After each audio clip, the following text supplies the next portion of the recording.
وہ ہمارے ایک دانشور ہے، انہوں نے مضمون لکھا، کئی باتیں بڑی پسند آتی ہیں۔ وہ کہتے ہیں کہ میری اہلیہ، ان کو بھی کسی نے نا مس گائیڈ کر دیا تھا، حالانکہ اچھی خاتون ہے، کسی نے مس گائیڈ کر دیا، تو وہ بھی سماجی اور ویلفیئر اور یہ خواتین کو شوق ہوتا نا بننے کا، تو وہ بھی سماج کے اندر اچھا مقام تلاش کرنے کے موڈ میں آ گئی۔ تو کہیں ایک دن جانا تھا تو بڑی بن سنور کے میرے ساتھ وہ گاڑی میں بیٹھ گئی۔ تو میں گاڑی میں، عورتوں کو یہ بھی مسئلہ ہوتا ہے نا کہ ہماری تعریف کرو، تو کئی دفعہ بعد مردوں بیچاروں کو جھوٹ بولنا پڑتا ہے، تو زبردستی کراتی ہے نا جی۔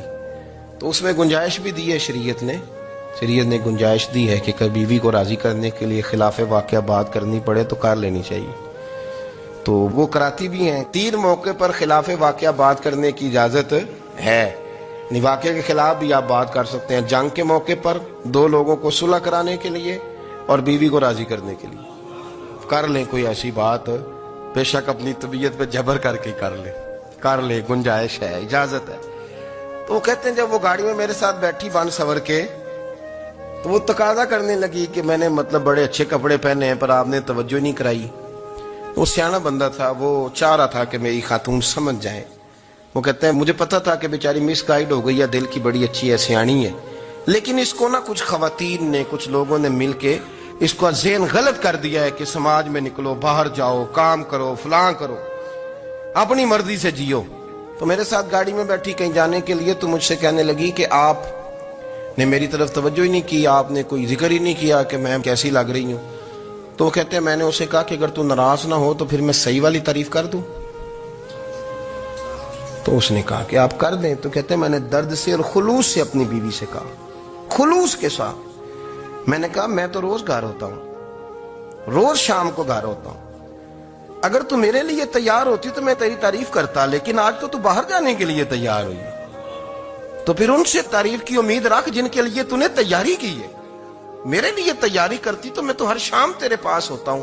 کہتے ہیں میرے لفظوں میں درد تھا تو وہ بھی رو پڑی اور کہنے لگی آپ گاڑی روک دیں، مجھے باہر جا کے کسی کو راضی نہیں کرنا، میں نے اسے راضی کرنا ہے جس کو رب کریم نے میرا شوہر بنایا ہے اور میرے لیے منتخب کیا ہے، میرے ماں باپ کو۔ میں واپس لوٹتی ہوں۔ یہ ایک پہلو ہے سلگتا ہوا، اس کو سمجھا جائے۔ عورت کو ویسے بھی قابو کرنا بڑا آسان ہوتا ہے۔ اعلیٰ حضرت بریلوی رحمۃ اللہ علیہ فرماتے ہیں بیٹیاں نازک شیشیاں ہوتی ہیں، ان کو تو ذرا سی چوٹ لگے تو ٹوٹ جاتی ہیں۔ دیکھیں کتنا بڑا جملہ کہا بریلی کے امام، نازک شیشیاں، ذرا کوئی آدمی گمراہ کرتا ہے، ذرا خراب کرتا ہے۔ اب دیکھیں نا، یہ جو بچیوں کو بچے مس گائیڈ کرتے ہیں، انہیں بڑے بڑے خواب دکھاتے ہیں، وہ بیچاری ماں باپ کو چھوڑ کے، بہن بھائی کو چھوڑ کے اس کے ساتھ شادی کرتی ہے، پھر جو اس کا بعد میں اشر ہوتا ہے، آپ ادلیاں نو سردار پہن تکے تے شرما والیاں نو چوٹے ڈولیاں دے۔ پھر وہ بیچاری ماں باپ رکھتے نہیں، وہ ظلم کرتا ہے، تو کتنی بڑی تکلیف میں وہ بچی آ جاتی۔ نازک شیشی ہوتی ہے نا تو ٹوٹ جاتی۔ یہی حال اب جدید خواتین اور یہ جو کچھ اینکر پرسن ہیں، یہ اصل میں نا یہ آپ کو سیاست سکھاتے ہیں، لیکن یہ مادر پیدر آزاد لوگ ہیں، بالکل آزاد۔ یہ تو علماء شور نہ کریں، بات نہ کریں، گفتگو نہ کریں، مشائخ بات نہ کریں، اور یہ جو کچھ سنجیدہ اور دینی طبقہ ہے یہ کوئی شور نہ کرے، یہ تو روڈوں پہ ننگے ہو کے آ جائیں معاذ۔ خوفناک نظریہ رکھتے ہیں یہ لوگ۔ عورت کو کہتے ہیں تیرے حقوق ہم تجھے لے کے دیں گے، مثلاً وہ کون سا حق ہے جو تم نے لے کے دینا ہے؟ میرے نبی کریم صلی اللہ علیہ وسلم نے اس کو بیٹی بھی بنایا ہے، اس کو بہن بھی بنایا ہے، اس کو ماں بھی بنایا ہے، اسے بیوی کا عالی شان رتبہ بھی عطا فرمایا ہے۔ اور چونکہ بیٹی کا بھی حق بڑا بیان کیا جاتا ہے، بہن کا بھی، ماں کا بھی، اور بیوی کے معاملے میں لوگ سمجھتے ہیں کہ زیادہ بات نہیں کرنی چاہیے، شاید مسئلہ خراب ہو جائے۔ حالانکہ نبی پاک صلی اللہ تعالیٰ علیہ وسلم نے بیوی کے بارے میں پتہ کیا فرمایا؟ فرمایا جب تم نکاح کر لیتے ہو تو اپنا ایمان محفوظ کر لیتے ہو۔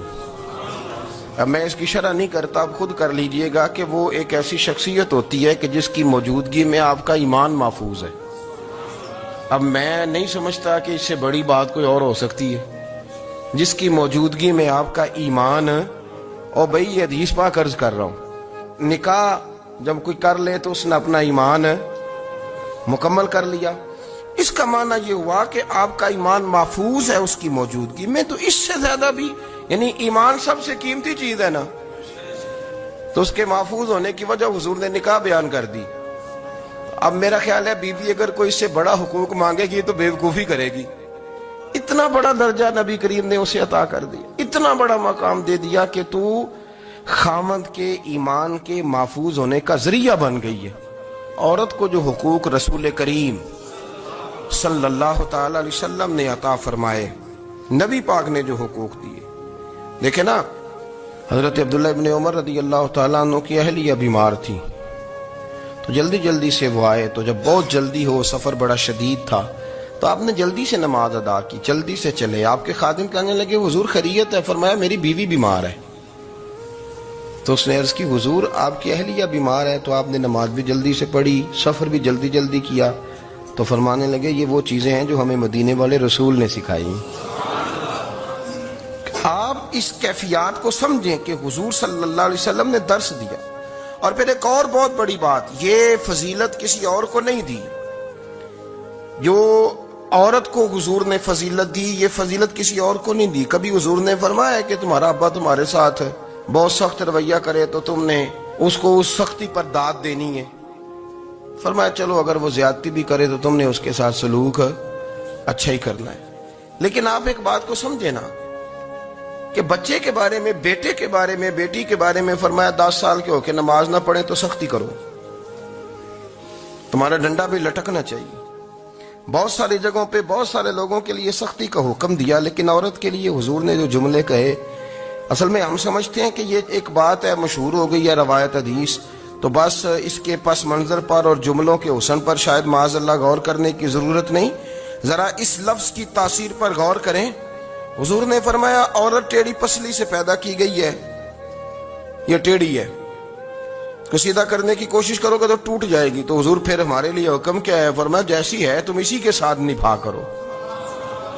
آپ سمجھیں کہ اتنا محفوظ حضور نے درجہ دے دیا بی بی کو, اتنا محفوظ کہ فرمایا غلطی بھی ہو تو میرے غلاموں تم اس کے ساتھ نبھا کرو, گزارا کر لو. کو کیا اور حق چاہیے عورت کو, جس کو اس کی غلطیوں سمیت نبی پاک نے قبول کرنے کا حکم دے دیا کہ اس کی کمزوریوں سمیت قبول کر لو. اب اس کو اور کیا, کوئی کمزوریوں سمیت قبول کرتا ہے؟ کبھی آپ دکان پہ بیٹھے ہو تو آپ کہیں بھی اس میں یہ بھی غلطی, میرے مال میں یہ بھی کمزوری ہے, یہ بھی کمزوری ہے, یہ بھی کمزوری ہے, تو کر لے قبول. کرتا ہے کوئی؟ کوئی شخص ایسا ہو جو کسی چیز کی کمزوریاں بیان کر کے کہ اسے قبول کرو؟ پر رسول کریم صلی اللہ تعالی علیہ وسلم نے نا ہمیں سبق دیا, حضور نے ہمیں درس دیا, نبی پاک نے ہمیں پیغام دیا. فرمایا یہ ٹیڑھی ہے, سیدھی کرنے کی کوشش کرو گے تو بیچاری ٹوٹ جائے گی, تو اس کے ساتھ نبھا کر جاؤ. آپ میری بات کو سمجھیے گا. چلیں میں اس پر ایک اور بخاری مسلم کی حدیث پڑھتا ہوں. حضرت سلمان فارسی رضی اللہ تعالیٰ عنہ اور حضرت ابو دردہ کے درمیان بھائی چارہ تھا. مکے سے مدینے جب لوگ آئے تو حضور نے بھائی بھائی بنایا تھا. ان کے درمیان بھائی چارہ تھا, تو ابھی پردے کی آیات نازل نہیں ہوئی تھیں, تو لوگ ایک دوسرے کی طرف جاتے تھے. حضرت سلمان فارسی رضی اللہ تعالیٰ عنہ حضرت ابو دردہ رضی اللہ تعالیٰ عنہ کے گھر میں تشریف لے گئے, تو دیکھا کہ ان کی بیوی بڑی غمگین بیٹھی. تو ہم نے فرمایا بہن کیا ہوا؟ تو کہنے لگی تمہارے بھائی کو دلچسپی کوئی نہیں رہی, ہر روز روزہ رکھ لیتا ہے اور ساری ساری رات نفل پڑھتا ہے. حضرت سلمان فارسی کہنے لگے ٹھیک ہے کر لیتے ہیں بندوبست. نماز دین ہے کہ نہیں؟ دین ہے نا یہ چیزیں. لیکن حضرت سلمان فارسی جناب ابو دردہ سے کہنے لگے آج میں نے تیرے گھر میں رہنا رات کو, کیونکہ وہ تو ساری رات نماز پڑھتے تھے, نفل پڑھتے تھے. انہوں نے کہا ٹھیک ہے, ایک بستر لا کے بچھا دیا حضرت سلمان فارسی کے لیے. سلمان فارسی فرمانے لگے دوسرا بھی لا. کہا وہ کیا کرنا ہے؟ فرمانے لگے تو نے بھی سونا ہے, میں نے بھی سونا ہے, تو نے بھی سونا ہے, عشاء پڑھیں گے اور پھر دونوں سوئیں گے. کہا میں نے تو نماز پڑھنی ہے. فرمایا تہجد کے وقت اٹھ کے پڑھیں گے, اللہ کے رسول بھی رات آخری حصے میں جا کے نماز پڑھتے. ادھر ساتھ سلا لیا. وہ تھوڑی کو دیر سوئے, اب عادت تھی ساری رات اٹھنے کی, ذرا اٹھنے لگے بستر سے, تو حضرت سلمان فارسی فرمایا چپ کر کے سو جا, وہ بڑی رات پڑی ہوئی, چپ کر کے سو جا. وہ لیٹ گئے, پھر اٹھنے لگے, تو فرمایا سو جا چپ کر کے, بڑا ٹائم ہے. سحری کے وقت اٹھے, نفل پڑھے.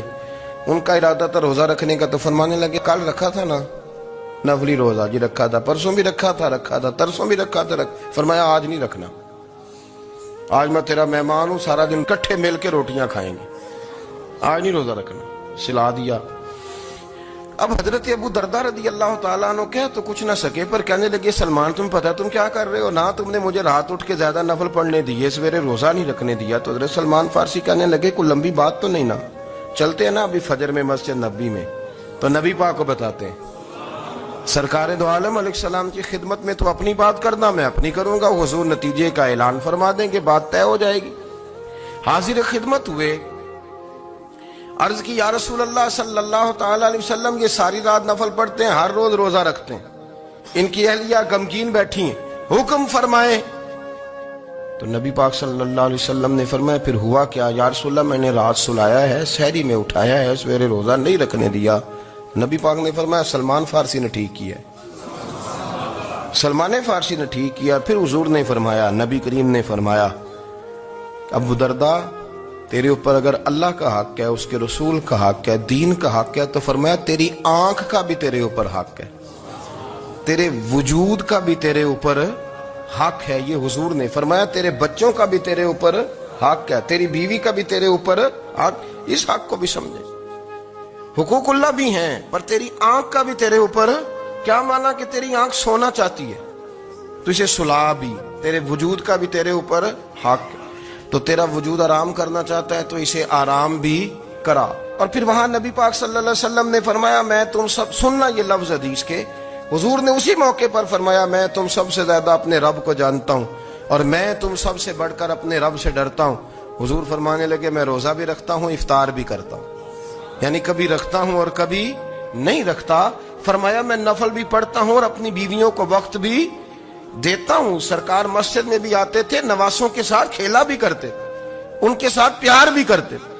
تو اتنے بڑے حقوق حضور نے بیان فرمائے عورتوں کے کہ تمہاری بیوی کا بھی تمہارے اوپر۔ لو ایک حدیث بخاری کی اور یہاں بیان کر دیتا ہوں۔ ایک شخص نے آ کے عرض کی یا رسول اللہ صلی اللہ تعالی علیہ وسلم جہاد کے لیے تیاری ہو گئی ہے، صفیں بن رہی ہیں، مجاہدین کی تیاری ہے، تو میرا بھی نام لکھ دیا گیا ہے مجاہدوں کی لسٹ میں، لیکن یا رسول اللہ صلی اللہ تعالی علیہ وسلم میری بیوی نے حج کی تیاری کر لی ہے اور میرے دوستوں نے، صحابہ نے میرا نام مجاہدین کی لسٹ میں لکھ دیا، تو میرے لیے کیا حکم ہے؟ یہ بخاری مسلم ہے۔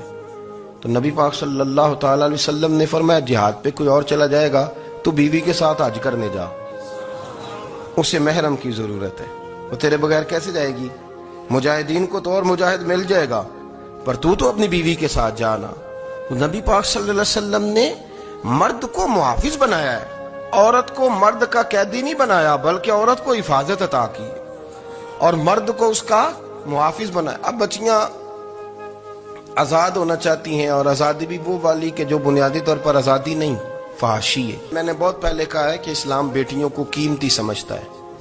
جس بندے کے پاس 20 تولے سونا ہو وہ چوک میں لے کے نہیں آتا، وہ قیمتی چیز ہے، اس نے چھپا کے رکھی ہوتی ہے۔ تو جو نبی پاک صلی اللہ علیہ وسلم کا کلمہ پڑھنے والے بیویاں، اسلام انہیں قیمتی سمجھتا ہے، کہتا ہے کہ تم قیمتی ہو لہذا گھر کے اندر رہو، تم باہر نہ ہو۔ لیکن عورتیں ہیں کہ ان کو بلا وجہ لوگ خراب کر دیتے ہیں اور بلا وجہ وہ اس مغالطے کا شکار ہو جاتی ہیں۔ اب آگے بڑھتے ہیں۔ قرآن مجید نے سورہ نور کی آیت نمبر 30 میں کہا کہ کل للمؤمنین یغضوا من ابصارہم، فرمایا کہ اے محبوب علیہ السلام مومن مردوں سے کہہ دو کہ اپنی نظریں جھکا کے رکھیں، اپنی نظریں۔ اور اگلی آیت میں فرمایا وَقُلْ لِلْمُؤْمِنَاتِ یغضضن من ابصارہن، فرمایا کہ اے محبوب مومن عورتوں سے بھی کہہ دو کہ اپنی نظریں جھکا۔ مرد بھی اپنی نظر جھکا کے رکھے گا عورت کی طرف، لیکن یہ ساری پابندی صرف مرد پر نہیں، عورت بھی غیر محرم کا چہرہ نہیں دیکھے گی، اس پر بھی اسی طرح نظر جھکانے کا حکم ہے جس طرح کہ وہ ہر دکاندار کو بھائی جان کہہ کے گفتگو کرنے کی اس کو بھی اجازت نہیں ہے کہ وہ سمجھے کہ پابندی تو مرد نے کرنی تھی، میں نے تھوڑی کرنی تھی۔ وہ جس کے پاس جائے، جہاں بھی جائے، ڈاکٹر کے پاس جائے، باہر جائے، تو وہ جس طرح مرضی اس کا دل چاہے وہ بات چیت کرے، اس کی عورت کو بھی اجازت اسلام نہیں دیتا. بنیادی طور پہ اسلام شرم و حیا کا دین ہے. حیا کی بات کرتا ہے. حیا کی جب ہم تعریف کرتے ہیں تو حیا کی تعریف یہ ہے کہ کوئی کبھی چیز دیکھ کے نا تو آپ کی طبیعت میں کراہت محسوس ہو, آپ کوئی غلط جملہ منہ سے نکالتے ہوئے ذرا جھجکیں, آپ کوئی غلط بات کرتے ہوئے تھوڑا بوجھ محسوس کریں. ہمارے ہاں تیزی سے فروغ پایا ہے بے حیائی نے. سنگیوں کی محفلیں, یاروں کی محفلیں, اس میں غلیظ گفتگو ہوتی ہے الا ماشاء. جن دوستوں کو بڑی پاک صاف گفتگو کرنی چاہیے. دوستی کا رشتہ بڑا مقدس رشتہ ہے. جو یہاں ایک دوسرے سے پیار کریں گے جنت میں بھی اکٹھے داخل کیے جائیں گے. شرط یہ ہے کہ پیار اللہ رسول کی رضا کے لیے ہو, لیکن اس کے اندر اگر آپ کی گفتگو کچی ہو, کمزور ہو, فحاشی والی ہو, عریانی والی ہو. وہ ہمارے ہاں تو اب اس کو لوگ فیشن سمجھتے ہیں, اس کو مردانگی کی علامت سمجھتے ہیں کہ وہ جی ساری باتیں جی وہاں ہو گئی اور جس کا جو جی چاہا اس نے کہا.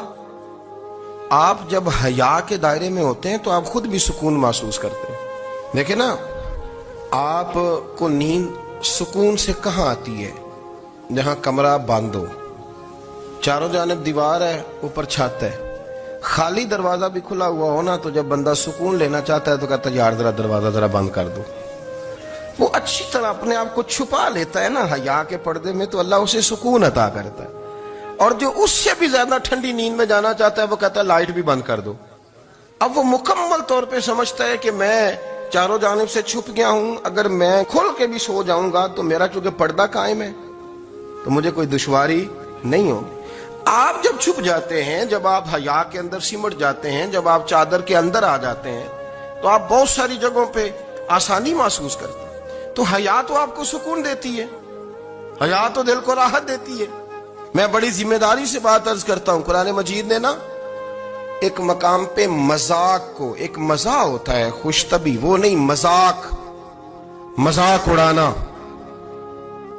قرآن پاک نے نا مذاق کو ایک جگہ پہ جاہلوں کا طریقہ بھی قرار دیا ہے. بنی اسرائیل کے لوگوں سے حضرت موسیٰ نے کہا کہ گائے ذبح کرو اور ایک ٹکڑا مقتول کو مارو, زندہ ہو کے خود بتا دے گا مجھے کس بندے نے قتل کیا. تو کہنے لگے آپ ہمارے ساتھ مذاق کر رہے ہیں. تو قرآن مجید کہتا ہے کہ حضرت سیدنا موسیٰ علیہ السلام فرمانے لگے اعوذ باللہ ان اکون من الجاہلین. فرمانے لگے میں اللہ کی پناہ مانگتا ہوں کہ میں جاہلوں میں سے ہو جاؤں. یہ مذاق کرنا تو جاہلوں کا طریقہ ہے.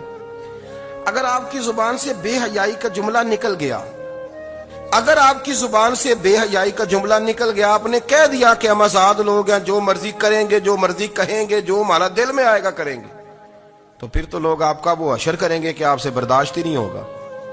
جس کا لوگ مذاق بنا لیتے ہیں اور جو مذاق بن جاتا ہے پھر اسے کوئی جینے دیتا ہے. آپ حیا کی چادر میں چھپیں گے تو بچیں گے. اگر آپ نے اپنا مذاق بنوا لیا یہ کہہ کے کہ میں نے مرضی کرنی ہے, پھر یاد رکھنا چھپنے کو جگہ نہیں ملے گی, پھر تکلیف میں آ جائیں گے, پھر بہت بڑی اذیت کا شکار ہو جائیں. شرم و حیا, عرب کے اندر جو کنواری لڑکیاں تھیں ان میں بڑی حیا ہوتی تھی. الحمدللہ میں بڑے فخر سے کہتا ہوں کہ میرے پنجاب کی, میرے پاکستان کی بیٹیاں بھی 20 دفعہ ان کا ابا کہے تیری شادی کرنی ہے تو وہ آنکھ نہیں اٹھا پاتی آج بھی. یہ تو وہ چند لوگ ہیں جو کہتے ہیں ہم ہائی کلاس ہو گئے, ہمیں نہیں پتا کہ وہ روشن خیال ہو گئے ہیں کہ روغن خیال ہو گئے, پتہ نہیں کدھر چلے گئے. ورنہ ہماری بیٹیاں آج بھی جب ان سے ان کا باپ, ان کی ماں بات کرتی ہے تیری شادی کی, تو وہ تو شرم کے ساتھ پچھلے سے پچھلے کمرے میں چھپتی ہیں. یہ اللہ نے فضل کیا ہوا ہے اس ملت پر. تو عرب کی لڑکی بڑی حیا والی ہوتی تھی, اس سے کوئی بات کرنی پڑتی تھی تو 20 دفعہ بات کی جاتی, پھر بھی وہ عورت چھپتی پھرتی تھی. حضرت عائشہ صدیقہ رضی اللہ تعالیٰ عنہ فرمانے لگیں میرے نبی پاک صلی اللہ علیہ وسلم عرب کی کنواری لڑکیوں سے بھی زیادہ حیا کرنے والے. قاضی اعجاز مالکی نے, شیخ عبدالحق محدث دہلوی نے, دیگر بزرگ جو سیرت نگار گزرے انہوں نے لکھا ہے کہ نبی پاک صلی اللہ علیہ وسلم کے اندر 100 مردوں سے زیادہ طاقت تھی. 100 مردوں سے زیادہ طاقت. اب جو بات کہنے لگا ہوں, جو نتیجہ دینے لگا ہوں, اس پر خاص توجہ آپ فرمائیں گے. ذرا فکری طور پر, نظریاتی طور پر ایک چیز کو سمجھیے. ہم سمجھتے ہیں کہ جوان لڑکا ہے جی جو مرضی کرے, عمر ہے جی. آپ ذرا بات پر غور کیجئے گا کہ حضور صلی اللہ علیہ وسلم میں طاقت 100 مردوں سے زیادہ ہے اور حیا کواری لڑکیوں سے بھی زیادہ ہے. ذرا اس بات کا تقابلی جائزہ کیجئے گا کہ طاقت 100 مرد